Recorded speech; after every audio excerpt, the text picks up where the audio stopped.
अस्सलामु अलैकुम रहमतुल्लाह।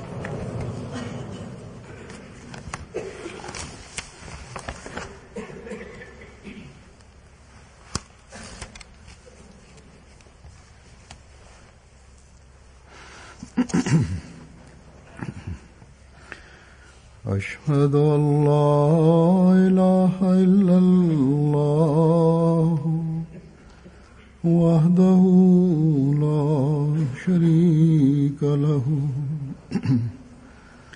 وأشهد أن محمدا عبده ورسوله أما بعد فأعوذ بالله من الشيطان الرجيم بسم الله الرحمن الرحيم الحمد لله رب العالمين الرحمن الرحيم مالك يوم الدين إياك نعبد وإياك نستعين اهدنا الصراط المستقيم صراط الذين أنعمت عليهم غير المغضوب عليهم ولا الضالين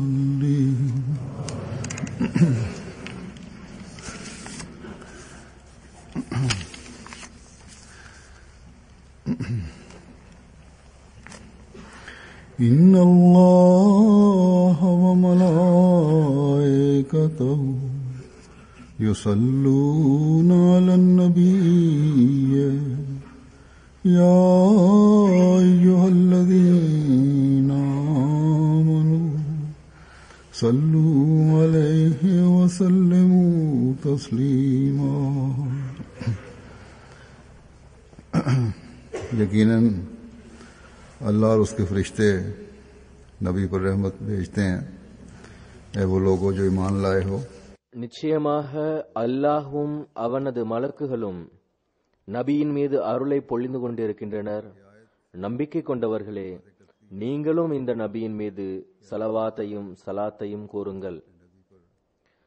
அல்லாஹ் தன்னுடைய நபியின் மீது தனது அருள்களை இறக்குகிறான் என்பதை இந்த வசனம் தெளிவாக்குகிறது. அவனுடைய மலக்குமார்களும் நபி ஸல்லல்லாஹு அலைஹி வஸல்லம் அவர்களுக்கு துஆ செய்கின்றனர், அன்னாருக்காக அருட்களை வேண்டுகின்றனர். இவ்வாறு இருக்கும்போது பல்வேறு சூழ்ச்சிகளையும் திட்டங்களையும் கையாண்டு நபி பெருமானார் ஸல்லல்லாஹு அலைஹி வஸல்லம் அவர்களின் முன்னேற்றத்தை தடுக்கவோ அல்லது குறைக்கவோ நினைக்கின்றவர்கள் ஒருபோதும் வெற்றி பெற முடியாது. நபிகள் நாயகம் ஸல்லல்லாஹு அலைஹி வஸல்லம் அவர்களின் மீது தவறான ஆட்சேபனை செய்கின்றவர்களும் எள்ளி நகையாடிவிட்டு நாம் வெற்றி பெற்று விடுவோம் என்று எண்ணக்கூடியவர்களும் மூடர்களின் சொர்க்கத்தில் இருக்கின்றனர். அவர்களுடைய இந்த சூழ்ச்சிகளும் முயற்சிகளும் அல்லாஹ்வின் அன்பிற்குரிய நபி ஸல்லல்லாஹு அலைஹி வஸல்லம் அவர்களுக்கு எவ்வித இழப்பையும் ஏற்படுத்த முடியாது. எந்த நோக்கத்திற்காக அல்லாஹ் எம்பெருமானார் ஸல்லல்லாஹு அலைஹி வஸல்லம் அவர்களை அனுப்பினானோ அது அல்லாஹ்வின் அருளால் நடந்து கொண்டே செல்லும். மேலும் இந்த காலத்தில் அந்த நோக்கத்தை அடைவதற்காக அல்லாஹ் அன்னாரின் பேரன்பரை அனுப்பி இஸ்லாத்தின் அழகிய போதனைகளை பரப்புவதற்கான புதிய வாயில்களை திறந்துள்ளான். எனவே அல்லாஹ் எல்லா காலத்திற்கும் எல்லா சமுதாயத்திற்கும் நபியாக அனுப்பிய ரசூலே கரீம் ஸல்லல்லாஹு அலைஹி வஸல்லம் அவர்களின் உதவிக்கான ஏற்பாடுகளையும் அல்லாஹ் தனது கருணை மற்றும் அருளால் தானே செய்கின்றான். நபிகள் நாயகம் ஸல்லல்லாஹு அலைஹி வஸல்லம் அவர்களின் எதிரிகள் இதற்கு முன்பும் ஒருபோதும் வெற்றி பெற இயலவில்லை, இப்போதும் வெற்றி பெற முடியாது. இது அல்லாஹ்வின் தீர்ப்பாகும். எனவே இஸ்லாத்திற்கோ அல்லது ரசூலே கரீம் ஸல்லல்லாஹு அலைஹி வஸல்லம் அவர்களின் அந்தஸ்திற்கோ ஏதேனும் உலக முயற்சிகள் இழப்பை ஏற்படுத்தி விடுமோ என்ற கவலை ஒரு உண்மையான முஸ்லிமிற்கு இருக்க வேண்டியதில்லை. ஆம், உண்மையான முஸ்லிமிற்கு அல்லாஹ் வழங்கிய பணி என்னவென்றால், எவ்வாறு அல்லாஹ் மற்றும் அவனது மலக்குமார்கள் இந்த நபியின் அந்தஸ்தை உயர்த்துவதற்காக அன்னாரின் மீது அருள்களை அனுப்புகின்றனரோ அதேபோல் நீங்களும் உங்களுடைய கடமையை நிறைவேற்றியவாறு அல்லாஹ்வின் அன்பிற்குரிய முழுமையாக மற்றும் இறுதி நபியின் மீது அளவற்ற சலவாத்தை மற்றும் சலாத்தினை அனுப்புங்கள்.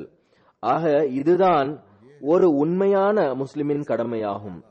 இந்த நபிகள் நாயகம் ஸல்லல்லாஹு அலைஹி வஸல்லம் அவர்களின் பணியை முன்னேற்ற செய்யக்கூடியவர்களில் இணைந்து அல்லாஹ் மற்றும் அவனது மலக்குமார்களின் கூற்றிற்கு பின் சென்றவாறு அளவற்ற சலாத்தையும் சலவாத்தையும் நாம் ரசூலுல்லாஹ் ஸல்லல்லாஹு அலைஹி வஸல்லம் அவர்கள் மீது ஓத வேண்டும். கடந்த நாட்களில் பிரான்சில் ஏற்பட்ட நிலைமை, மேலும் முஸ்லிம் என்று கூறிக்கொள்பவர்கள் ஒரு பத்திரிகையின் அலுவலகத்தில் தாக்குதல் நடத்தி 12 பேரை கொன்றார்கள். அது தொடர்பாக கடந்த ஜுமாவில் சுருக்கமாக எடுத்துரைத்து நான் அஹ்மதிகளை, ஜமாத் உறுப்பினர்களை சலவாத் ஓதுவதன் பக்கம் கவனமூட்டி இருந்தேன். இந்த கொலைகளால் இஸ்லாம் வெற்றி பெற இயலாது.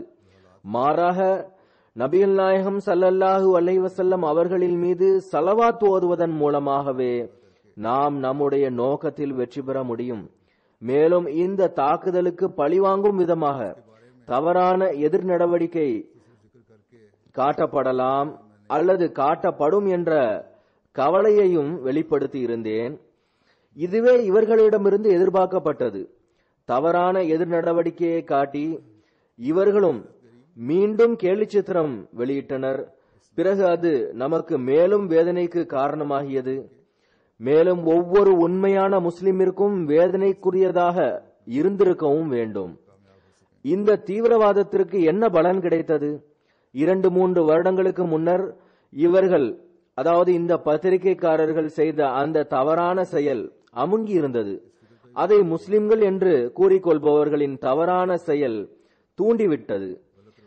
இந்த பத்திரிகை இதற்கு முன் என்ன செய்து வந்ததோ அதற்கு மேற்கத்திய உலகின் பல்வேறு தலைவர்கள் கடினமான எதிர் நடவடிக்கையை காட்டினார்கள். அதை வன்மையாக கண்டித்தனர். மேலும் நாங்கள் ஒருபோதும் எங்களுடைய பத்திரிகைகளுக்கு அனுமதி வழங்க மாட்டோம் என பல்வேறு அரசாங்கங்களும் கூறின. ஆனால் கடந்த வார சம்பவத்திற்கு பிறகு வெளிப்படையாக அறிவுள்ள அதிகமானோர், மேலும் பொறுப்பில் உள்ளவர்களும் தலைவர்களும் இந்த தீய பத்திரிகைக்கு ஆதரவு வழங்குவதாக அறிவித்து விட்டார்கள். மேலும் பல்வேறு இடங்களில் இருந்தும் அவர்களுக்கு பல மில்லியன் டாலர்கள் உதவித்தொகை கிடைக்க ஆரம்பித்து விட்டது. இந்த பத்திரிகை பதிப்புகள் வெறும் 60,000-ஆகத்தான் இருந்தது. மேலும் இது தானே மரணித்துவிடும் என்று கூறப்பட்டு வந்தது. முற்றிலும் முடிந்துவிடும் என்று கூறப்பட்டது. முஸ்லிம் என்று கூறப்படக்கூடியவர்களின் தவறான செயல் அதன் பதிப்பை 5 மில்லியனை விட அதிகமாக ஆக்கிவிட்டது ஒரு வாரத்திற்குள். மேலும் இப்போது ஒரு சில கருத்து கணிப்பாளர்கள் 6 மாதம் கூட ஓட முடியாமல் இருந்த இந்த பத்திரிகை இன்னும் 10-12 ஆண்டுகள் ஓடும் போல் தோன்றுகிறது என்று கூறுகிறார்கள். ஆக இந்த செயல் உலகின் பல்வேறு நாடுகளில் இஸ்லாத்தின் போதனை பற்றிய தப்பெண்ணத்தை வளர்த்த அதே வேளையில் மாறாக மரணித்துக் கொண்டிருந்த எதிரிக்கு மீண்டும் உயிரூட்டும் வேலையை செய்துள்ளனர். அந்தோ இஸ்லாத்தின் பேரில் அநீதி இழைக்கின்ற முஸ்லிம் அமைப்புகள் இஸ்லாத்தின் அன்பு மற்றும் நேசத்தின் போதனைகளால் மிக விரைவில் உலகை இஸ்லாத்தின் மடியில் கொண்டு வர இயலும் என்பதை புரிந்து கொண்டால் எவ்வளவு நன்றாக இருக்கும்.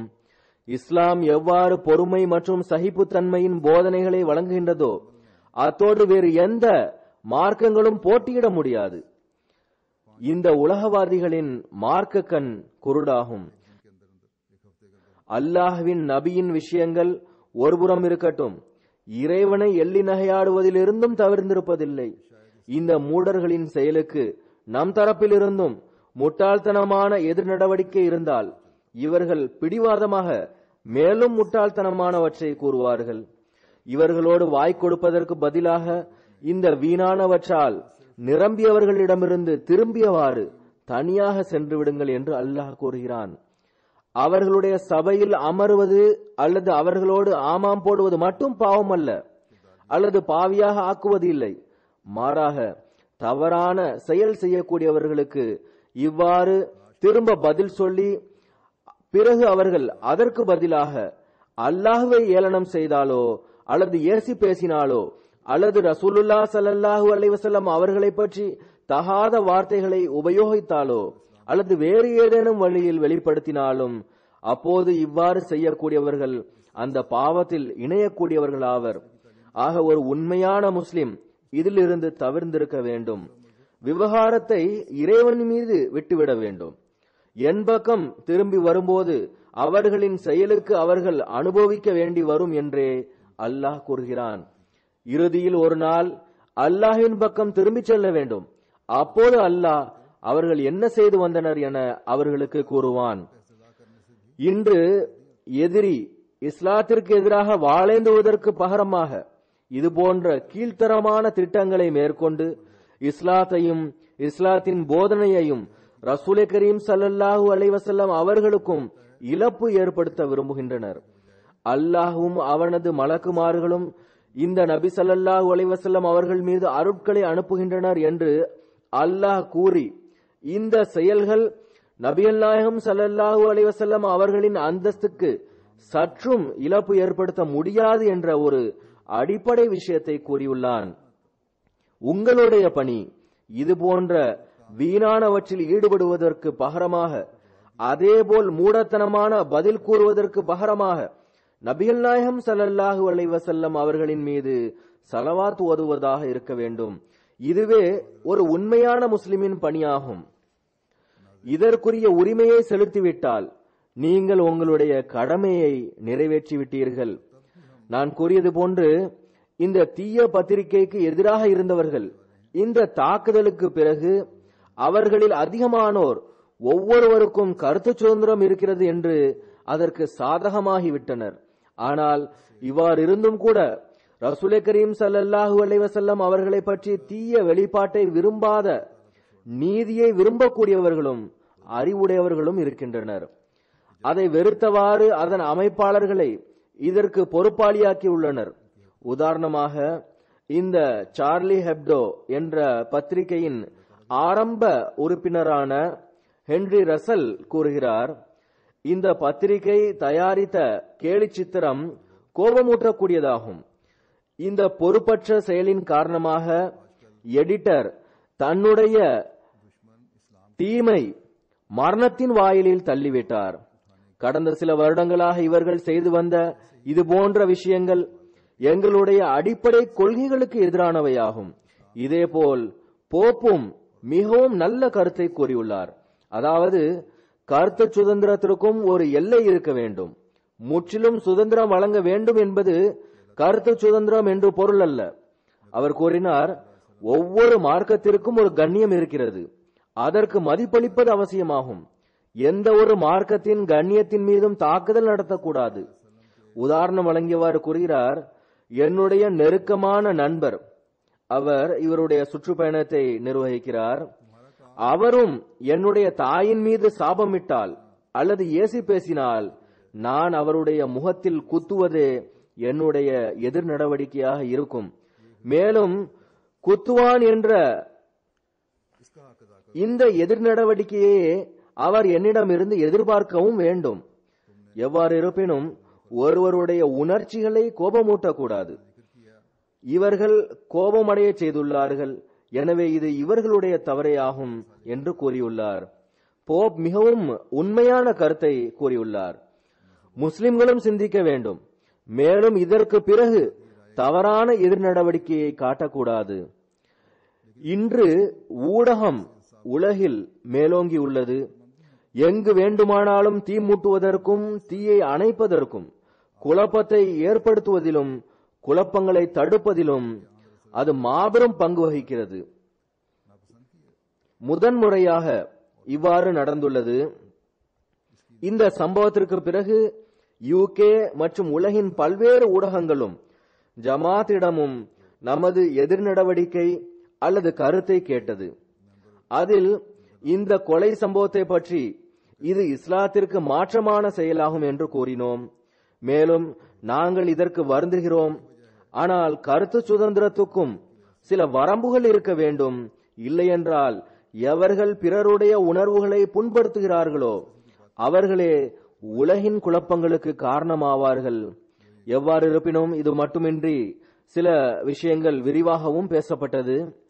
யூகேவில் Sky News, News 5, BBC radio, LBC, BBC, Leeds, London live, பிறகு வெளிநாட்டு டிவி ஃபாக்ஸ் டிவி, CNN, இது போன்று கனடாவின் பத்திரிகைகள், யூனான், அயர்லாந்து, பிரான்ஸ், அமெரிக்காவின் பல்வேறு பத்திரிகைகளும் நமது கருத்தை கூறியுள்ளார்கள்.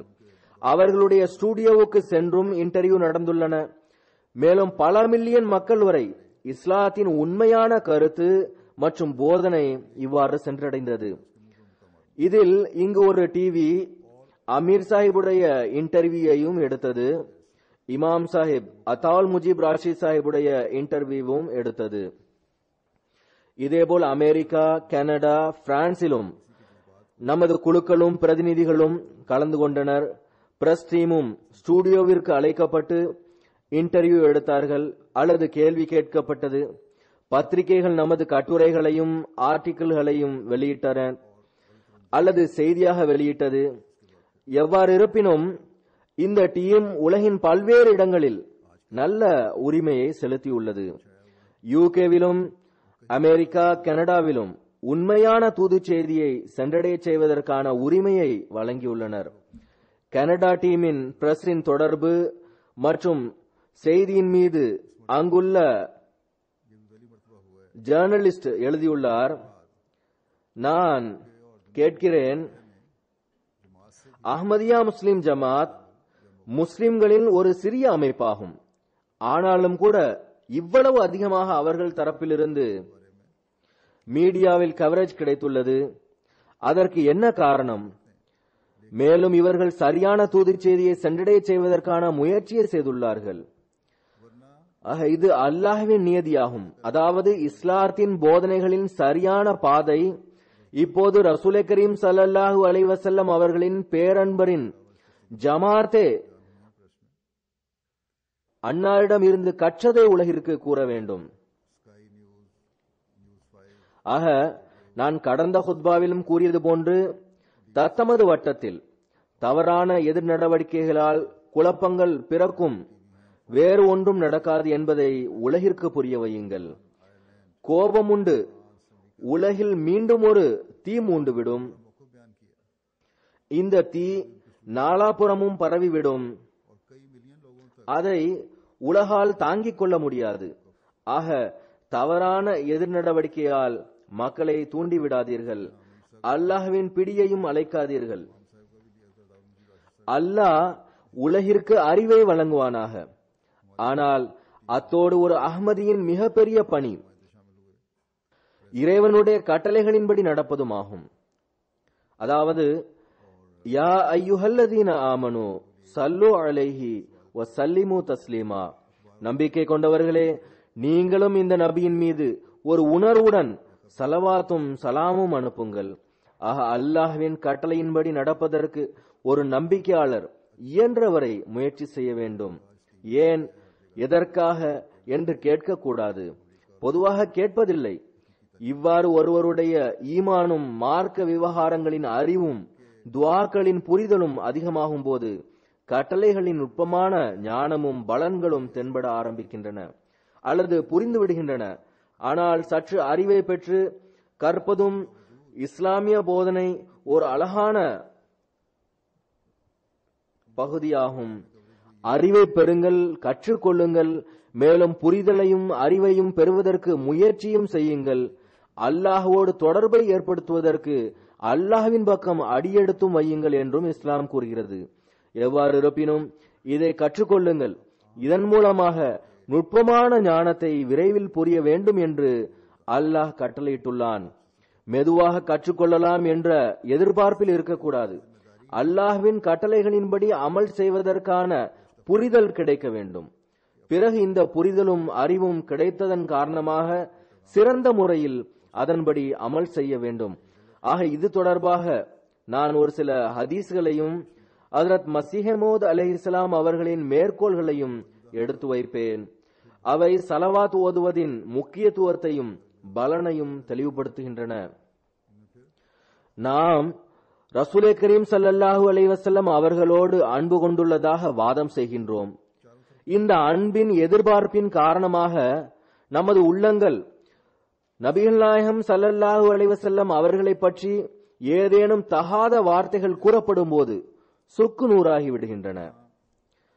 அல்லது ஏதேனும் வகையில் அன்னாரின் மீது ஏதேனும் விஷயம் கூறப்படும் போது அவ்வாறு ஆகிவிடுகின்றது. ஆனால் இந்த அன்பின் உண்மையான வெளிப்பாடு மற்றும் அதன் பலன் எவ்வாறு கிடைக்கும்? இது தொடர்பாக ஹஜ்ரத் அப்துல்லா பின் மஸ்ஊத் அறிவிக்கிறார்கள். ரசூலுல்லாஹ் ஸல்லல்லாஹு அலைஹி வஸல்லம் அவர்கள் கூறினார்கள், எவர் அதிகமாக என் மீது ஸலவாத் ஓதுவாரோ அவரே கியாமத் நாளன்று எனக்கு மிகவும் அருகில் இருப்பார். ஆக நபிகள் நாயகம் ஸல்லல்லாஹு அலைஹி வஸல்லம் அவர்களின் மீது உண்மையான அன்பிற்கான வெளிப்பாட்டின் விளைவாக அன்னாருடைய நெருக்கம் ஸலவாத் ஓதுவதனாலேயே கிடைக்கும். பிறகு ஹஜ்ரத் அனஸ் ரலியல்லாஹு தஆலா அன்ஹு அவர்கள் அறிவிக்கின்றார்கள், ஹஜ்ரத் ரசூலுல்லாஹ் ஸல்லல்லாஹு அலைஹி வஸல்லம் அவர்கள் கூறினார்கள், எவர் உலகில் என் மீது எல்லோரையும் விட அதிகமாக ஸலவாத் ஓதினாரோ அவரே கியாமத் நாளன்று அதன் அபாயத்திலிருந்தும் ஆபத்தான தருணத்திலிருந்தும் பாதுகாப்பாக இருப்பார். கூறினார்கள், எனக்கு அல்லாஹ் மற்றும் அவனது மலக்குமார்களின் ஸலவாத்தே போதுமானதாகும். இது அல்லாஹ் நம்பிக்கையாளர்களுக்கு நற்கூலியை பெறுவதற்கான ஒரு வாய்ப்பாக வழங்கியுள்ளான். அதாவது ஸலவாத் ஓதுங்கள். பிறகு துஆ செய்வதன் சரியான முறை பற்றி ஒரு அறிவிப்பில் வருகிறது. ஹஜ்ரத் கஸாலா பின் உபைத் ரலியல்லாஹு தஆலா அன்ஹு அவர்கள் அறிவிக்கிறார்கள்,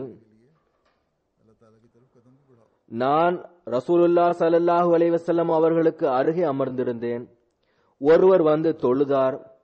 அல்லாஹு மக்ஃபிர்லி வர்ஹம்னி என்று துஆ செய்தார். ஹஜ்ரத் நபிகள் நாயகம் ஸல்லல்லாஹு அலைஹி வஸல்லம் அவர்கள் கூறினார்கள், தொழக்கூடியவரே, நீ விரைந்து விட்டாய். நீ தொழுது அமரும் போது அல்லாஹ்வை புகழ வேண்டும்.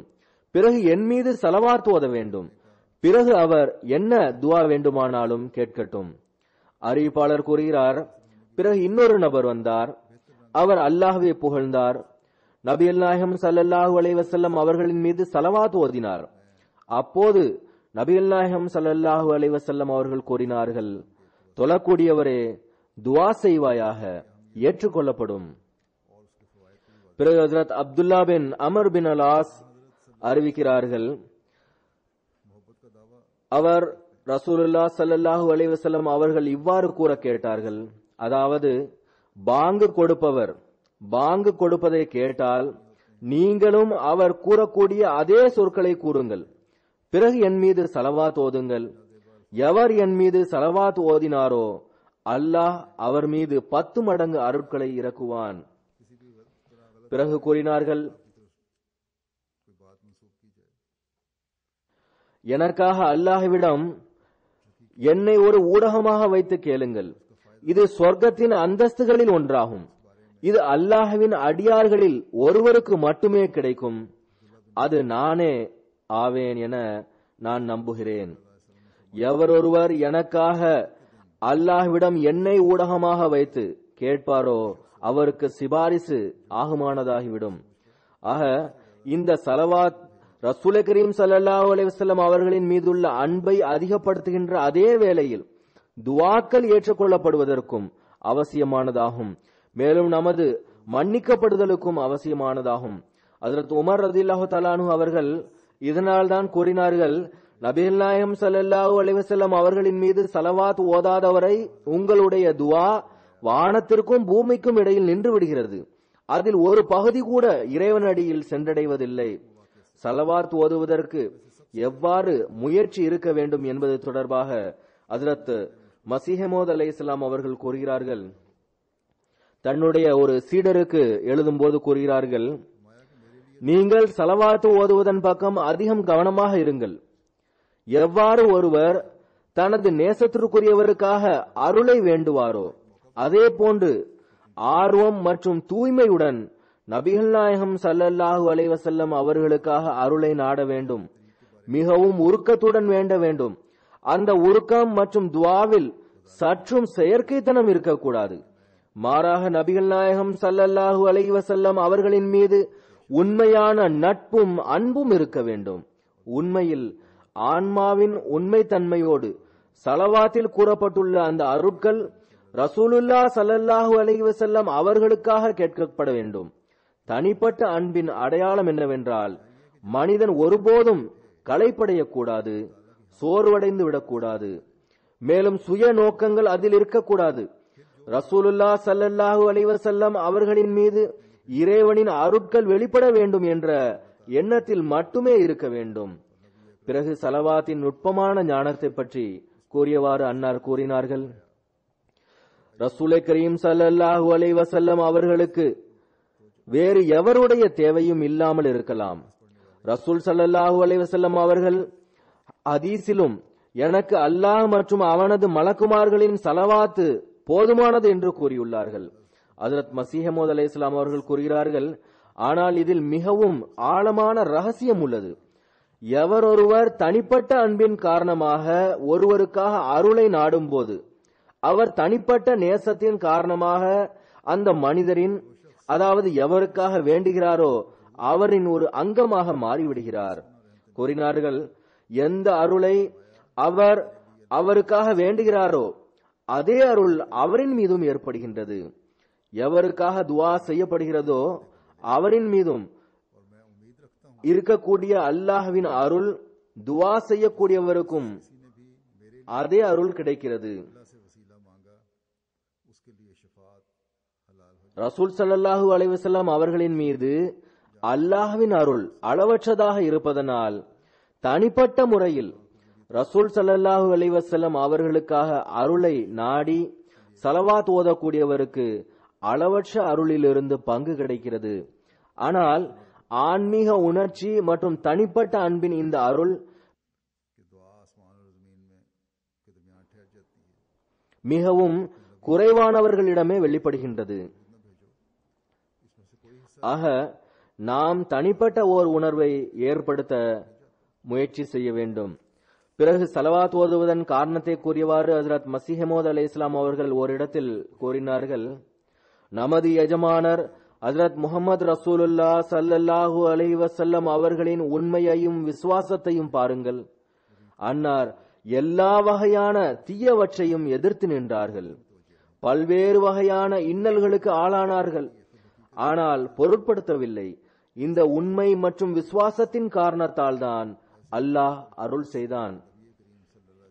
எனவேதான் அல்லாஹ் இன்னல்லாஹ வ மலாயிகதஹு யுஸல்லூன அலன் நபி யா அய்யுஹல்லதீன ஆமனு ஸல்லு அலைஹி வ ஸல்லிமு தஸ்லீமா, அல்லாஹ்வும் அவனது மலக்குமார்களும் அவர்களின் மீது ஸலவாத் ஓதுகின்றனர்.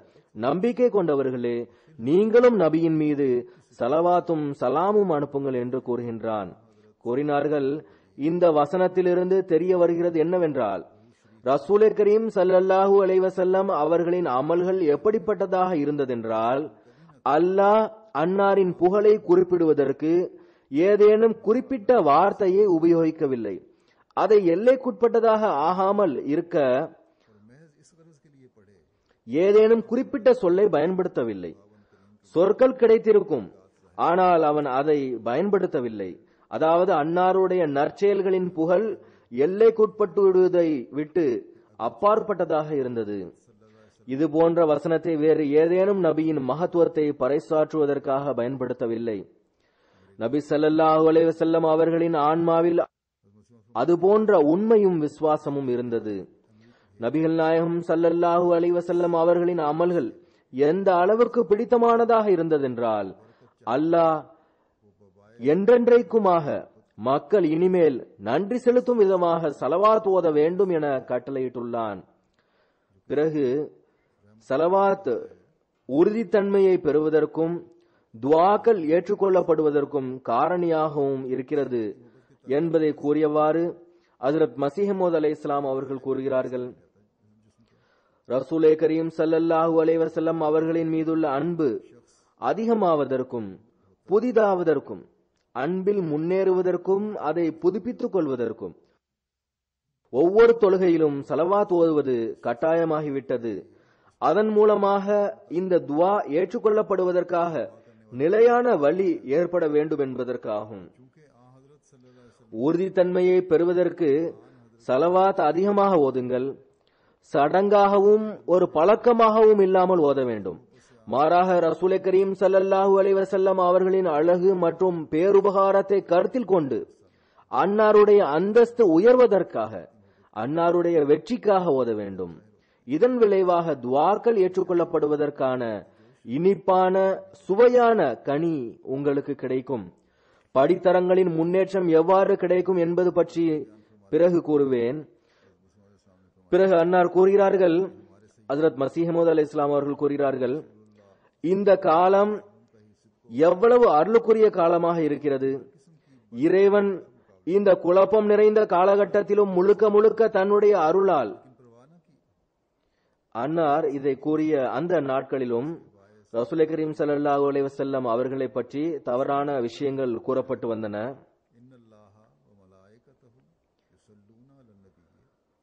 ரசூலுல்லாஹ் ஸல்லல்லாஹு அலைஹி வஸல்லம் அவர்களின் மகத்துவத்தை வெளிப்படுத்துவதற்காக மறைவாக இஸ்லாத்தின் உதவிக்கான ஏற்பாட்டை செய்ய வேண்டும் என்று எண்ணினான். ஒரு இயக்கத்தை நிலைநாட்டினான். தன்னுடைய உள்ளத்தில் இஸ்லாத்திற்காக ஒரு வேதனை கொண்டுள்ள, மேலும் அதன் கண்ணியம் அவர்களின் உள்ளங்களில் கொண்டுள்ளவர்களிடம் நான் கேட்க விரும்புகிறேன், கூறுங்கள், இந்த அளவுக்கு இருளும் அநீதியும் ரசூலே கரீம் ஸல்லல்லாஹு அலைஹி வஸல்லம் அவர்களை ஏளனமும் செய்யப்பட்ட, திருக்குரானை இழிவுபடுத்திய இதைவிட மோசமான காலம் ஏதும் இருந்ததா? பிறகு முஸ்லிம்களின் நிலைமைகளின் மீது எனக்கு அதிகமாக துக்கம் ஏற்படுகின்றது. இவர்களில் இதை உணரக்கூடிய அளவு கூட ரோஷம் இல்லை என்பதை நினைத்து சில சமயம் இந்த வேதனையால் நான் நிம்மதி இழந்து விடுகிறேன். இந்த அளவு அநீதி இழைக்கப்பட்டும் ஏதேனும் ஒரு இறை இயக்கத்தினை நிலைநாட்டாமல் இருக்க ரசூலே கரீம் ஸல்லல்லாஹு அலைஹி வஸல்லம் அவர்களின் கண்ணியம் இறைவனுக்கு முக்கியமானதாக இருக்கவில்லையா? நீங்கள் எழுங்கள், துப்பாக்கிகளையும் கம்புகளையும் ஏந்துங்கள், கொலை செய்ய ஆரம்பித்து விடுங்கள் என்று கூறவில்லை. மாறாக இந்த கண்ணியத்தை நிலைநாட்ட ஒரு இறை இயக்கத்தை நிலைநாட்ட வேண்டியிருந்தது. கூறினார்கள், இந்த இஸ்லாத்தின் எதிரிகளின் வாயை அடைத்து அன்னாரின் கண்ணியத்தையும் தூய்மையையும் உலகில் பரப்ப வேண்டியிருந்தது. ஆதாரங்களை கொண்டும் அழகிய போதனைகளை கொண்டும் அவர்களின் வாயை அடைக்க வேண்டியிருந்தது. குண்டுகளை வீசியவாறு அன்று அல்லாஹ் மற்றும் அவனது மலக்குமார்கள் நபிகள் நாயகம் ஸல்லல்லாஹு அலைஹி வஸல்லம் அவர்களின் மீது ஸலவாத் ஓதும் போது, இந்த அவமதித்தலின் போது இந்த ஸலவாத்தை வெளிப்படுத்துவது எந்த அளவுக்கு முக்கியமாக இருக்கின்றது, அதை இந்த இயக்கத்தின் வடிவில் அதை வெளிப்படுத்தினான். அதாவது அஹ்மதியா ஜமாத்தின் வடிவில். ஆக நாம் முன்னரை விட அதிகமாக நபிகள் நாயகம் ஸல்லல்லாஹு அலைஹி வஸல்லம் அவர்களின் மீது ஸலவாத் ஓதுவது நம் மீது கடமையாகி விடுகின்றது. அன்னார் கூறினார்கள், நான் நபிகள் நாயகம் ஸல்லல்லாஹு அலைஹி வஸல்லம் அவர்களின் காணாமல் போன மகத்துவத்தை மீண்டும் நிலைநாட்டுவதற்காகவே அனுப்பப்பட்டுள்ளேன். அன்னார் மேலும் கூறினார்கள், திருக்குரானின் உண்மைத்துவத்தை உலகிற்கு காட்ட வேண்டும் என்பதற்காகவும் ஆகும். எனவே அதிகமாக ஸலவாத் ஓதுவது இன்று ஒவ்வொரு அஹ்மதிக்கும் முக்கியமானதாகும். அதன் மூலமாக நாம் ஹஜ்ரத் மஸீஹ் மவ்ஊத் அலைஹிஸ்ஸலாம் அவர்களின் வருகையின் நோக்கத்தையும் பூர்த்தி செய்பவர்களாக வேண்டும். இறைவனின் குரலுக்கு நாம் செவிசாய்க்க கூடியவர்களாக வேண்டும். நபிகள் நாயகம் ஸல்லல்லாஹு அலைஹி வஸல்லம் அவர்களின் மீது அன்பும் நேசமும் கொண்டுள்ளோம் என்ற வாதத்திற்கு ஏற்ப செயல்படுபவர்களாக வேண்டும். ஜமாத் அல்லாத முஸ்லிம்கள் செய்வதை போன்று முழக்கங்கள் மற்றும் பேரணிகள் மூலம் இந்த அன்பின் வாதத்தின் உரிமையை செலுத்த முடியாது. இந்த அன்பின் உரிமையை செலுத்துவதற்கு இன்று ஒவ்வொரு அகமதியும் கோடிக்கணக்கான சலவாத்தும் சலாமும் உள்ளத்தின் வேதனையுடன் வானிற்கு எடுத்துச் செல்ல வேண்டும். இந்த சலவாத்துகள் துப்பாக்கி குண்டுகளை விட அதிகமாக எதிரிகளின் அழிவிற்கு காரணியாகிவிடும். பிறகு சலவாத் ஓதுவதற்கான முறை என்ன என்று மேலும் விவரித்தவாறு அன்னார் கூறுகிறார்கள். தன்னுடைய ஒரு சீடருக்கு எழுதிய கடிதத்தில் கூறினார்கள், ஒவ்வொரு அமலும் சடங்கு மற்றும் பழக்கத்தின் அசுத்தத்திலிருந்து முற்றிலுமாக தூய்மையாக இருக்க வேண்டும் என்பதை கருத்தில் கொள்ள வேண்டும். எந்த அமலும் வெறும் சடங்காகவும் ஒரு பழக்கமாகவும் இருக்கக்கூடாது. உள்ளத்து அன்பின் ஊற்று பீரிட வேண்டும். சடங்கு மற்றும் பழக்கத்தின் அசுத்தத்தை தூய்மையாக்க வேண்டும். உள்ளத்திலிருந்து எழுகின்ற அன்பு நீரூற்றை போன்று பீரிட்டு எழ வேண்டும் கூறினார்கள். உதாரணமாக, சாதாரண மக்கள் கிளியை போன்று படிப்பதை போல சலவாத் ஓதாதீர்கள். அவர்களுக்கு ரசூலை கரீம் ஸல்லல்லாஹு அலைஹி வஸல்லம் அவர்களோடு முழுமையான விசுவாசமும் இருப்பதில்லை. மேலும் இறைவனிடம் அவனுடைய நபிக்காக அருட்களை வேண்டுவதும் இல்லை. மாறாக கூறினார்கள், சலவாத் ஓதுவதற்கு முன்னர் இந்த கொள்கையை உள்ளத்தில் நிலைநாட்ட வேண்டும். அதாவது, ரசூலை கரீம் ஸல்லல்லாஹு அலைஹி வஸல்லம் அவர்களோடுடைய அன்பின் தொடர்பு எந்த உயர் அந்தஸ்தை பெற வேண்டும் என்றால், ஆரம்ப காலத்திலிருந்து இறுதி வரை இந்த அளவு அன்பிற்குரியவராக இருக்க முடியும் என்றும், அல்லது அப்படி யாரேனும் இதைவிட முன்னேறக்கூடியவர் வருவார் எனவும் ஒருபோதும் உள்ளம் கூறக்கூடாது. இந்த அன்பு எப்படிப்பட்டதாக இருக்க வேண்டும் என்றால், உள்ளத்தில் ஒருபோதும் இந்த எண்ணம் எழக்கூடாது. இந்த அளவு அன்பு செலுத்தப்படுவதற்கு ரசூலுல்லாஹ் ஸல்லல்லாஹு அலைஹி வஸல்லம் அவர்களுக்கு முன் அவ்வாறு எந்த மனிதரும் இருக்கவும் இல்லை, இனிமேலும் வரப்போவதும் இல்லை. இந்த கொள்கையில் எவ்வாறு நிலை பெற வேண்டும் என்றால், ரசூலை கரீம் ஸல்லல்லாஹு அலைஹி வஸல்லம் அவர்களின் உண்மை நேசர்கள் அன்னாரின் அன்பில் இன்னல்களையும் கஷ்டங்களையும் சந்திப்பார்களோ அல்லது இனி சந்திக்க நேரிடும் என அறிவு கூறும்போது அவைகள் அனைத்தையும் தாங்குவதற்கு உண்மையான உள்ளத்தால் தயாராக இருக்க வேண்டும் கூறினார்கள். எந்த ஒரு இன்னலும் அறிவும் கஷ்டமும் துன்பமும் இதை செய்வதிலிருந்து உள்ளம் நின்று விடுவதற்கு காரணியாக இருக்கக்கூடாது. கட்டுப்படுவதில் உள்ளத்தில் ஏதேனும் தடை உருவாகக்கூடிய எந்த கட்டளையும் அறிவு உருவாக்கக்கூடாது. அந்த இருப்பின் அன்பில் பங்கெடுக்கக்கூடிய எவ்வித படைப்பினத்திற்கும் உள்ளத்தில் இடம் இருக்கக்கூடாது. இந்த மார்க்கம் நிலை பெற்றுவிட்டால், இவ்வாறு ஈமான் முன்னேறிவிட்டால், பிறகு நான் வாய்மொழியாக புரிய வைத்தது போன்று, அதாவது இவருக்கு எழுதுகிறார்கள், சலவாத்தை இறைவன் தனது முழு அருளையும் தனது நபி ஸல்லல்லாஹு அலைஹி வஸல்லம் அவர்களின் மீது இறக்க வேண்டும். அதை முழு உலகிற்கும் அருட்களின் தலை ஊற்றாக ஆக்க வேண்டும். மேலும் அன்னாருடைய மேன்மையையும் மகத்துவத்தையும் இந்த உலகிலும் வெளிப்படுத்த வேண்டும் என்று இறைவனிடம் துஆ கேட்க வேண்டும். உள்ளத்தின் ஆழத்திலிருந்து எழ வேண்டும். கவனத்துடன் கேட்க வேண்டும். எவ்வாறு ஒருவர் தனது கஷ்டத்தின் போது இறைவனிடம் துஆ செய்வாரோ அவ்வாறு இருக்க வேண்டும். மாறாக அதைவிட அதிக உருக்கத்துடன் கேட்க வேண்டும். இதிலிருந்து எனக்கு இன்ன நன்மை கிடைக்கும் அல்லது அந்தஸ்து கிடைக்கும் என்று தனது பங்கும் எதனையும் வைக்கக்கூடாது. எனக்கு நற்கூலி கிடைக்கும், அந்தஸ்து கிடைக்கும், இந்த எண்ணத்தில் ஸலவாத் ஓதக்கூடாது, துஆ கேட்கக்கூடாது.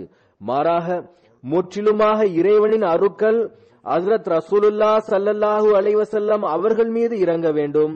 அன்னாரின் கம்பீரம் இவ்வுலகிலும் மறுமையிலும் மின்ன வேண்டும் என்ற எண்ணமே இருக்க வேண்டும்.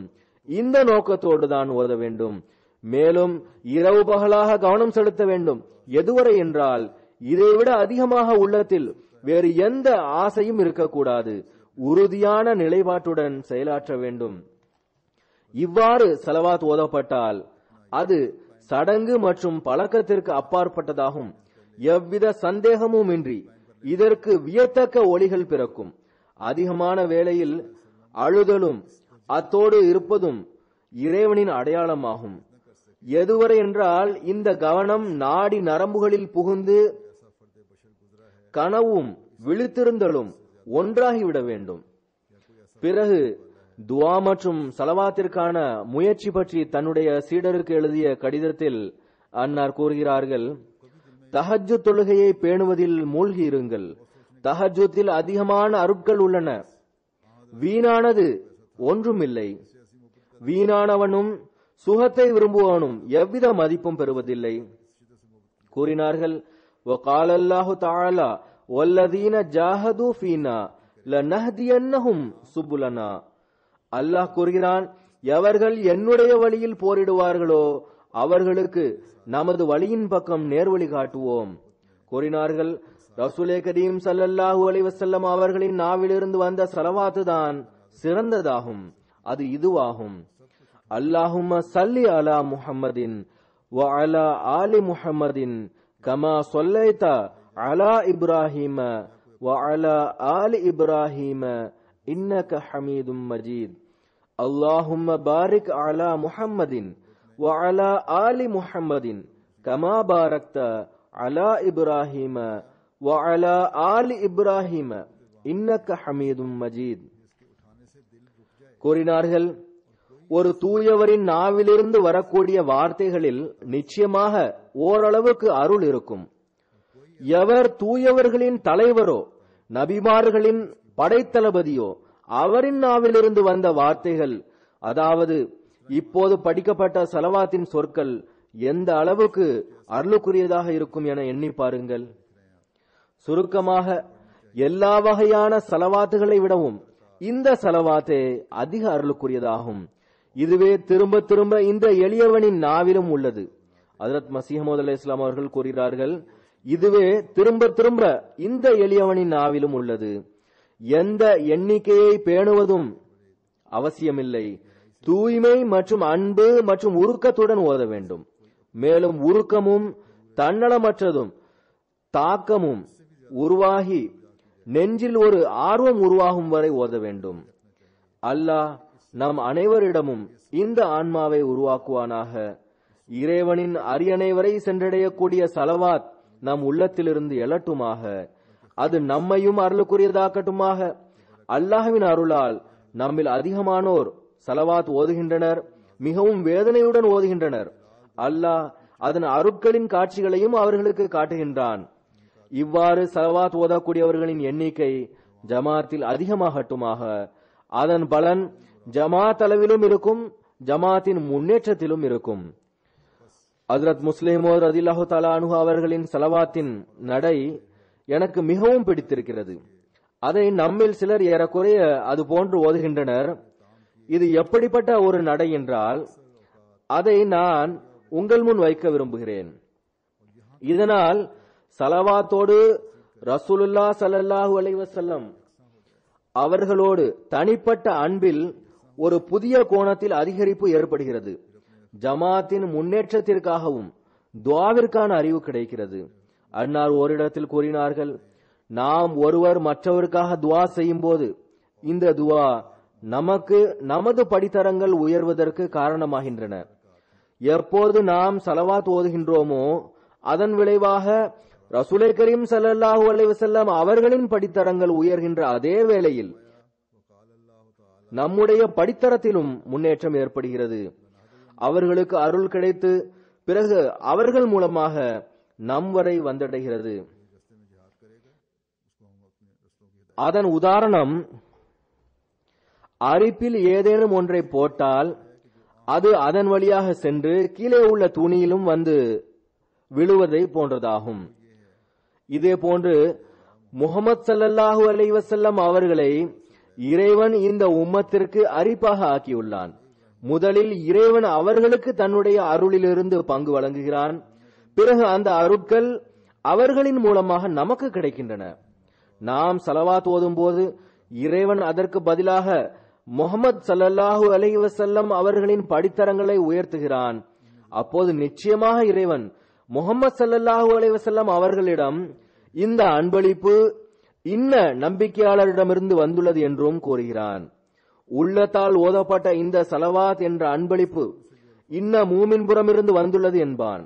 அதனால் அவர்களுடைய உள்ளத்தில், அதாவது ரசூலே கரீம் ஸல்லல்லாஹு அலைஹி வஸல்லம் அவர்களின் உள்ளத்தில் நமக்காக துஆ எழுகின்றது.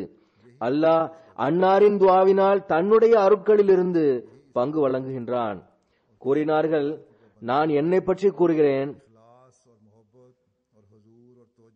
நான் எப்போதெல்லாம் ஹஜ்ரத் மஸீஹ் மவ்ஊத் அலைஹிஸ்ஸலாம் அவர்களின் அடக்க ஸ்தலத்தில் துஆ செய்வதற்காக வரும்போது நான் இந்த வழிமுறையை கொண்டுள்ளேன். அதாவது, முதலாவதாக ரசூலே கரீம் ஸல்லல்லாஹு அலைஹி வஸல்லம் அவர்களுக்காக துஆ செய்வேன்.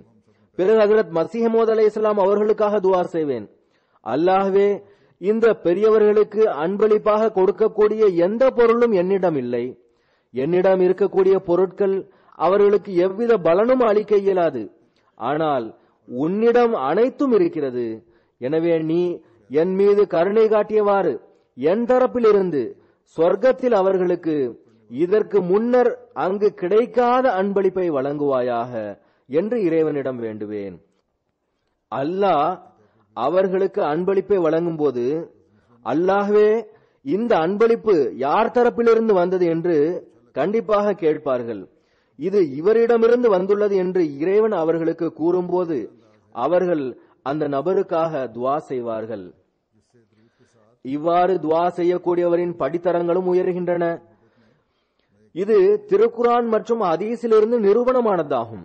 துஆக்கள் நிச்சயமாக மரணித்தவர்களுக்கு பலன் அளிக்கிறது என்பது இஸ்லாத்தின் கோட்பாடாகும். இதை யாரும் மறுக்க முடியாது. திருக்குரானும் ஃபஹய்யுபி அஹ்ஸன மின்ஹா என்று கூறி, உங்களுக்கு ஒருவர் அன்பளிப்பு வழங்கினால் நீங்கள் அவருக்கு அதைவிட சிறந்த அன்பளிப்பை வழங்குங்கள், இல்லை என்றால் குறைந்தபட்சம் அவர் வழங்கியது போன்றே அன்பளிப்பையாவது கொடுங்கள் என்று கூறியுள்ளது. திருக்குரானின் இந்த வசனத்தின் அடிப்படையில் நாம் ரசூலே கரீம் ஸல்லல்லாஹு அலைஹி வஸல்லம் அல்லது ஹஜ்ரத் மஸீஹ் மவ்ஊத் அலைஹிஸ்ஸலாம் அவர்களுக்காக துஆ செய்யும் போது, அவர்களின் மீது ஸலவாத் ஓதும் போது, அல்லாஹ் நம் தரப்பிலிருந்து இந்த துஆக்களின் விளைவாக அவர்களுக்கு ஏதேனும் அன்பளிப்பை வழங்குவான். சொர்க்கத்தில் என்னென்ன அருட்கள் இருக்கிறது என்று நாம் அறிய மாட்டோம். ஆனால் அல்லாஹ் அந்த அருட்களை நன்கறிவான். எனவே இறைவா, நீ ரசூலே கரீம் ஸல்லல்லாஹு அலைஹி வஸல்லம் அவர்களுக்கு இதற்கு முன் அவர்களுக்கு கிடைக்காத அன்பளிப்பை வழங்குவாயாக என்று துஆ செய்யும் போது, நிச்சயமாக அவர்களுக்கு அந்த அன்பளிப்பு வழங்கப்படும் போது, இது இன்ன நபர் தரப்பிலிருந்து அன்பளிப்பாகும் என்றும் அல்லாஹ்வின் தரப்பிலிருந்தும் கூறப்படும். பிறகு இந்த அறிவு கிடைத்த பிறகு அன்பளிப்பு வழங்கியவருக்காக துஆ செய்யாமல் அமைதியாக எவ்வாறு இருப்பார்கள்? எப்படிப்பட்ட சந்தர்ப்பத்தில் அவர்களுடைய ஆன்மா அல்லாஹ்வின் சந்நிதியில் வீழ்ந்து, அப்படிப்பட்ட சந்தர்ப்பத்தில் அவர்களுடைய ஆன்மா அல்லாஹ்வின் சந்நிதியில் வீழ்ந்து, இறைவா, நீ எங்கள் தரப்பிலிருந்து இதைவிட சிறந்த கூலியை வழங்குவாயாக என்று கூறும். இவ்வாறு ஃபஹய்யுபி அஹ்ஸன மின்ஹா வின் அடிப்படையில் அந்த துஆ பிறகு ஸலவாத் ஓதியவரின் பக்கம் திரும்பி வரும். அது அவருடைய படித்தரங்கள் உயர காரணமாக அமையும். ஆக எவ்வித ஷிர்கான செயல்கள் இல்லாமல் இந்த வழிமுறையினால் நாமும் பலன் பெற முடியும், சமுதாயமும் பலன் பெற முடியும். இவ்வாறு சமுதாய மற்றும் தனிப்பட்ட பலன்களை பெற முடியும். இந்த வழிமுறை எப்படிப்பட்டதென்றால், நான் ஏற்கனவே கூறியது போன்று இதனால் ஜமாத்தின் முன்னேற்றத்திற்கான வழிகளும் திறக்கும். ஜமாத் முன்னேறும் போது ரசூலே கரீம் ஸல்லல்லாஹு அலைஹி வஸல்லம் அவர்களின் மீது ஸலவாத் ஓதுபவர்களின் எண்ணிக்கை அதிகமாகும் போது எதிரிகளின் எண்ணிக்கையும் குறைந்து கொண்டே செல்லும். இது தவிர இன்னொரு விஷயத்தையும் கூற விரும்புகிறேன். சிலர் அல்லாஹும்ம ஸல்லி அலா முஹம்மதின், அல்லாஹும்ம பாரிக் அலா முஹம்மதின் தனித்தனியாக ஏன் உள்ளது என்று கேள்வி கேட்கின்றனர். இது தொடர்பாக அஹராதியில் இவ்வாறு விளக்கம் உள்ளது. அதாவது, அஹராதியின் அடிப்படையில் அஸ்ஸலாத்தின் பொருள் அத்தஅஸீம் ஆகும். இவ்வாறு அல்லாஹும்ம ஸல்லி அலா முஹம்மதின் என்பதன் பொருள், அல்லாஹ்வே, நீ முஹம்மது ஸல்லல்லாஹு அலைஹி வஸல்லம் அவர்களை இவ்வுலகில் அவர்களின் புகழை உயர்த்தி அவர்களின் தூதுச் செய்திக்கு வெற்றியை வழங்கி இவர்களின் மார்க்கத்திற்கு எஞ்சியிருத்தலையும் என்றென்றைக்கும் நிலைத்திருத்தலையும் விதித்து கண்ணியத்தை வழங்குவாயாக. மறுமையில் இவர்களுடைய உம்மத்திற்கான சிபாரிசை ஏற்றுக்கொண்டு அவர்களின் நற்கூலியை பல மடங்கு அதிகப்படுத்தி வழங்குவதன் காரணமாக அவர்களுக்கு கண்ணியத்தை வழங்குவாயாக என்பதாகும். ஹஜ்ரத் மஸீஹ் மவ்ஊத் அலைஹிஸ்ஸலாம் அவர்களின் மேற்கோள்களிலும் ஒரு சில வாக்கியங்களில் இவற்றை பற்றி விரிவாக கூறப்பட்டுள்ளது. ஆனால் அஹ்ராதியின் அடிப்படையில் அல்ல. பிறகு நபிகள் நாயகம் ஸல்லல்லாஹு அலைஹி வஸல்லம் அவர்களின் மீது ஸலவாத் ஓதுவது பற்றி ஹதீஸில் பாரிக் அலா முஹம்மதின் வ அலா ஆலி முஹம்மதின் என்ற வார்த்தை வந்துள்ளது. இதன் பொருள் இதுவாகும்: அல்லாஹ்வே, நீ என்ன கண்ணியமும் மேன்மையும் மகத்துவமும் ரசூலுல்லாஹ் ஸல்லல்லாஹு அலைஹி வஸல்லம் அவர்களுக்கு விதித்திருக்கிறாயோ அதை அவர்களுக்காக நிலைநாட்டுவாயாக, அதை என்றென்றைக்கும் நிலைத்திருக்கக்கூடியதாக ஆக்குவாயாக. சுருக்கமாக, அல்லாஹும்ம ஸல்லி அலா முஹம்மதினில் அன்னாரின் மார்க்கத்தின் வெற்றி மேலும் என்றென்றைக்கும் நிலைத்திருக்கக்கூடியதாகவும் மேலும் உம்மத்திற்காக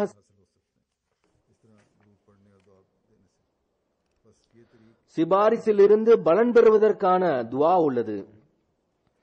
அல்லாஹும்ம பாரிக்கில் அன்னார் ஸல்லல்லாஹு அலைஹி வஸல்லம் அவர்களின் கண்ணியமும் மகத்துவமும் மேன்மையும் எப்போதைக்கும் நிலைத்திருப்பதற்கான துவா உள்ளது. அல்லாஹ் நமக்கு உண்மையான முறையில் ஸலவாத் ஓதுவதற்கான நல்வாய்ப்பினை வழங்குவானாக. அந்த ஸலவாத்தினால் இறைவனின் நெருக்கத்தை பெறக்கூடியவர்களாக கூடிய அதே வேளையில் ரசூலே கரீம் ஸல்லல்லாஹு அலைஹி வஸல்லம் அவர்களின் அன்பில் எப்போதும் முன்னேறிக்கொண்டே செல்வோர்களாவுமாக. மேலும் அன்னாருடைய மார்க்கத்தை பரப்பக்கூடிய பணியில் தமது சக்திகளை செலவிடக்கூடியவர்களாவோமாக. அன்னார் ஸல்லல்லாஹு அலைஹி வஸல்லம் அவர்களின் போதனைகளுக்கேற்ப உலகிலிருந்து குழப்பத்தை முடிவுக்கு கொண்டு வருவதற்கு நமது பங்களிப்பை நிறைவேற்றக்கூடியவர்களாவோமாக. அல்லாஹ் நமக்கு இதற்கான நல்வாய்ப்பினை வழங்குவானாக. இப்போது நான் இரு ஜனாசா காயிப் தொழுகைகளையும் தொலை வைப்பேன். முதலாவது காதியானை சார்ந்த மௌலவி மதிப்பிற்குரிய அப்துல் காதிர் சாஹிப் தேலவி தர்வேஷ் உடையதாகும். 10/1/2015 அன்று 97வது வயதில் வஃபாத் ஆனார்கள். இன்னா லில்லாஹி வ இன்னா இலைஹி ராஜிஊன். மர்ஹூம் ஹஜ்ரத் மஸீஹ் மவ்ஊத் அலைஹிஸ்ஸலாம் அவர்களின் சஹாபி டாக்டர் அப்துல் ரஹீம் சாஹிப் அவர்களின் மகனாவார்கள். மதரசா அஹ்மதியாவிலிருந்து மௌலவி ஃபாசில் தேர்வில் தேர்ச்சி பெற்று காதியானில் கீழ்வரும் பொறுப்புகளில் தொண்டாற்றக்கூடிய நல்வாய்ப்பினை பெற்றார்கள்.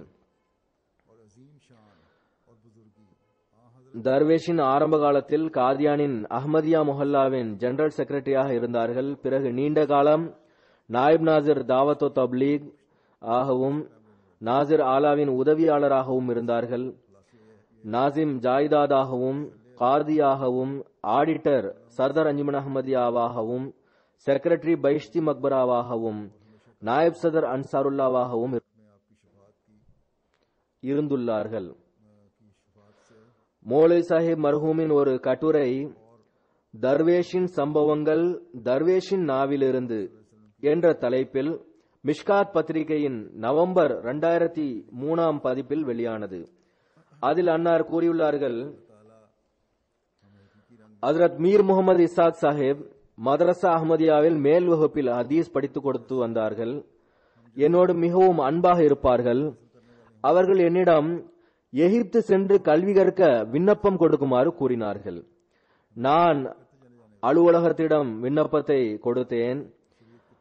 பாஸ்போர்ட் வாங்குவதற்கு யாரிடம் பைசா இல்லையோ அவர் எகிப்து எதை வாங்க செல்வார் என்று பதில் வந்தது.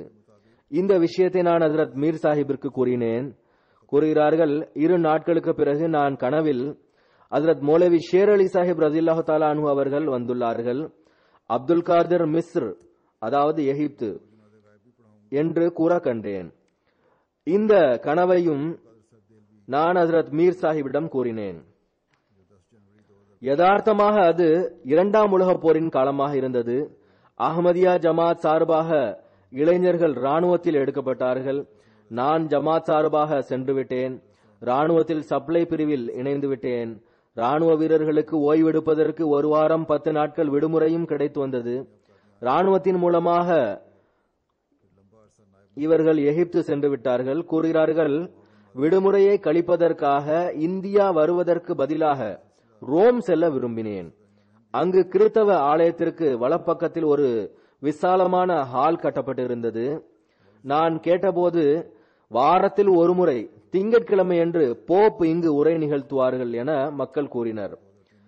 அவர்களை பின்பற்றுபவர்கள் போப்பை காண்பர் கூறுகிறார்கள். திங்கட்கிழமை அன்று நானும் ஹாலுக்கு சென்றேன். அங்கு மக்கள் ஹாலில் வட்டமாக நின்றார்கள். போர்க்காலத்தின் காரணமாக போப் சாஹேப் உலக அமைதிக்காக உரை நிகழ்த்தினார்கள். பிறகு அங்கிருந்தவர்களின் அருகே கடந்து சென்று கொண்டிருக்கும் போது, நான் என்னை கடந்து சென்ற போது, நான் எனது இரு கைகளையும் கைகுலுக்குவதற்காக முன்னால் நீட்டினேன். போப் சாஹிபும் அவருடைய கையை எனது கையில் கொடுத்து விட்டார். நின்று விட்டார்கள். நான் அவர்களின் கையை பிடித்து இஸ்லாத்தின் தூது செய்தியை வழங்கினேன். ஹஜ்ரத் மசீஹின் இரண்டாவது வருகையை பற்றி கூறினேன். அவர்கள் வந்துவிட்டார்கள். ஹஜ்ரத் மிர்சா குலாம் அஹ்மத் காதியானி அலைஹிஸ்ஸலாம் அவர்கள் வாக்களிக்கப்பட்ட மசீஹிற்கான வாதம் செய்துள்ளார்கள். நான் அவர்களை ஏற்றுக்கொண்டுள்ளேன். நீங்களும் ஏற்றுக்கொள்ளுமாறு உங்களை அழைக்கிறேன் என்று போப்பிற்கு இவர்கள் தூது செய்தியை எட்ட வைத்தார்கள். அவரும் என்னுடைய பேச்சை கேட்டு மகிழ்ச்சியை தெரிவித்தார்கள். பிறகு அனைத்து வந்திருந்தவர்களும் அமெரிக்கர்களும் ஐரோப்பியர்களும் என்னை சுற்றி ஒன்று சேர்ந்தார்கள். மேலும் என்னுடைய தைரியத்தை பாராட்ட ஆரம்பித்தார்கள். நான் அவர்களுக்கும் தப்லீக் செய்தேன். போப்போடு நடந்த சந்திப்பை பற்றி விளக்கமாக இரண்டாவது ஹலிஃபத்துல் மசி அவர்களுக்கு கடிதம் எழுதினேன். போப்பிற்கு இஸ்லாத்தின் தப்லீக் பற்றிய செய்தி அஹ்மதியத்தின் வரலாற்றின் 10ஆம் பாகத்தில் இரண்டாம் ஹலிஃபத்துல் மசி அவர்களின் காலத்தில் போப்பிற்கு இஸ்லாத்தின் தப்லீக் என்ற தலைப்பில் எழுதப்பட்டுள்ளது. அன்னார் இந்த கட்டுரையில் தன்னுடைய துவாக்கள் ஏற்றுக்கொள்ளப்பட்டது மற்றும் இறை ஏற்பாடு பற்றி 3 ஈமானுக்கு புத்துணர்வூட்டும் சம்பவங்களையும் எழுதியுள்ளார்கள். 1969 அன்னாருக்கு ஹஜ் செய்வதற்கான நல்வாய்ப்பும் கிடைத்தது. மர்ஹூமுக்கு 3 மகன்களும் 4 மகள்களும் உள்ளனர். பொருளாதார கஷ்டம் இருந்தும் கூட அனைவருக்கும் உயர்கல்வியை வழங்கினார்கள். அனைவரும் வெளிநாடுகளில் இருக்கின்றனர். மூத்த மகன் இஸ்மாயில் நூரி சாஹிப் ஜெர்மனியில் ஜமாத் பொறுப்பில் பணியாற்றும் வாய்ப்பு கிடைத்தது. இவர் தர்வேஷின் காலகட்டத்தில் பிறந்த முதல் குழந்தையாவார். இவர் எழுதியுள்ளார், இவர்களுடைய மனைவி பல வருடங்களுக்கு முன்னரே வஃபாத் ஆகிவிட்டார்கள். அவர்கள் தனியாகவே இருந்து வந்தார்கள். ஜெர்மனி வருமாறு மகள்கள் கூறினர். அதற்கு இனிமேல் இதுபோன்று என்னிடம் பேச வேண்டாம் என்று கூறினார்கள். அதிகமான ஆண்டுகள் தனியாக காதியானில் வாழ்க்கையை கழித்தார்கள். இறுதி மூச்சு வரை தர்வேஷின் உடன்படிக்கையை நிறைவேற்றும் நல்வாய்ப்பு பெற்றார்கள். மர்ஹூம் மூசி ஆவார்கள். காதியானில் பஹிஷ்தி மக்பராவில் தர்வேஷுகளின் பகுதியில் நல்லடக்கம் செய்யப்பட்டார்கள். அல்லாஹ் இவர்களுடைய படித்தரத்தை உயர்த்துவானாக. இவர்களுடைய சந்ததிகளையும் இவர்களின் அடிச்சுவட்டில் நடத்துவானாக. இரண்டாவது ஜனாசா காதியானின் தர்வேஷாக இருந்த மர்ஹூம் பஷீர் அஹமத் ஹாஃபிஸாபாதி அவர்களின் மனைவி மதிப்பிற்குரிய முபாரக்கா பேகம் சாஹிபா உடையதாகும். 3/1/2015 அன்று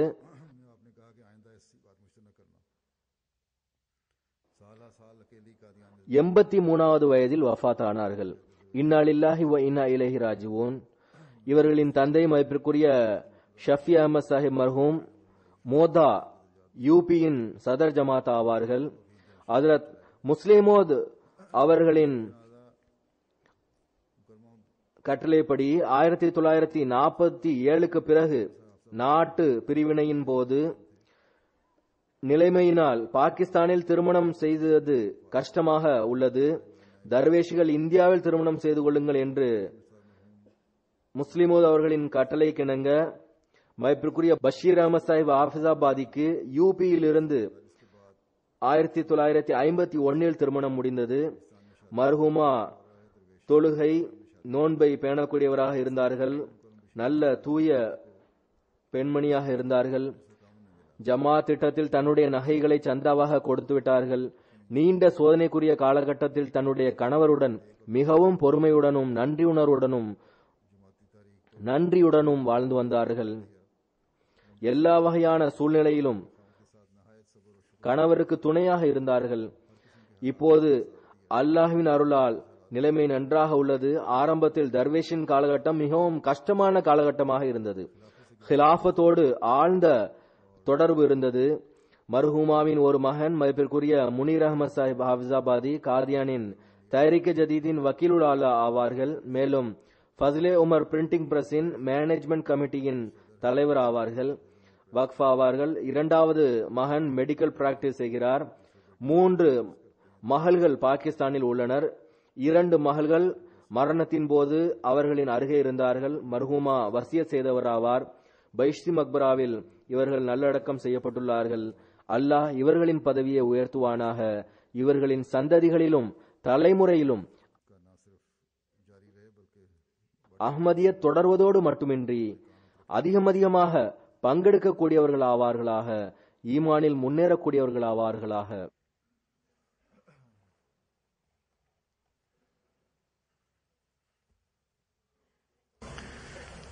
Alhamdulillah nahmaduhu wa nasta'inuhu wa nastaghfiruhu wa nu'minu bihi wa natawakkalu alayhi wa na'udhu billahi min shururi anfusina wa min sayyiati a'malina. من يهده الله فلا مضل له ومن يضلله فلا هادي له ونشهد أن لا إله إلا الله ونشهد أن محمدا عبده ورسوله. عباد الله رحمكم الله إن الله يأمر بالعدل والإحسان وإيتاء ذي القربى وينهى عن الفحشاء والمنكر والبغي يعظكم لعلكم تذكرون. اذكروا الله يذكركم وادعوه يستجب لكم ولذكر الله أكبر.